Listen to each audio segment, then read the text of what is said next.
Why some people are more prone to cavities than others. If you brush and floss regularly, you won't get cavities, right? Wrong. Good dental hygiene is great, but it doesn't necessarily have anything to do with your proclivity for cavities. Instead, you can thank your diet and your DNA. The brushing and flossing mantra has been used for a long time, but if you look at controlled clinical studies, very few show a reduction in cavities, says dentist Paige Cofield, Ph.D., who studies tooth decay at the University of Michigan Dental School. Brushing and flossing is not going to prevent cavities. Say what? If there's no scientific proof to back up the claim that brushing and flossing actually prevents cavities, why are we getting them? The simplest answer is sugar. Tooth decay is completely and totally correlated to the introduction of sugar to Western countries, says Cofield. If you cut off the sugar, you'll cut off the cavities. Cavities are caused when the bacteria in our bodies break down sugars. When these bacteria chow down on sucrose, they can get into existing crevices in our teeth and cause decay in the process.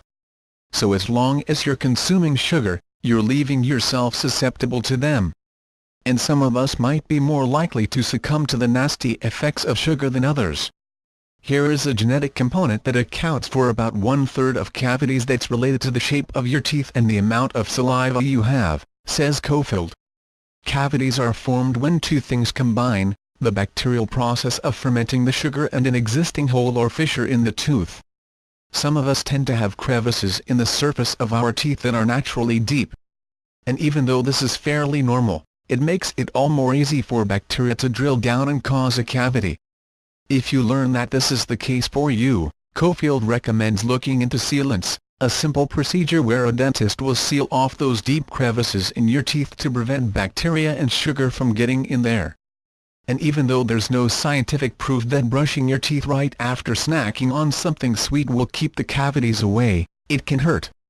And not flossing has been linked to an increase in inflammation that can lead to heart disease, so you shouldn't skip out on this daily habit either. If you use a toothpaste with fluoride in it, you'll get a modest reduction in cavities of about 20%, says Cofield, who also notes that brushing with non-fluoride toothpaste won't do a thing for your tooth decay.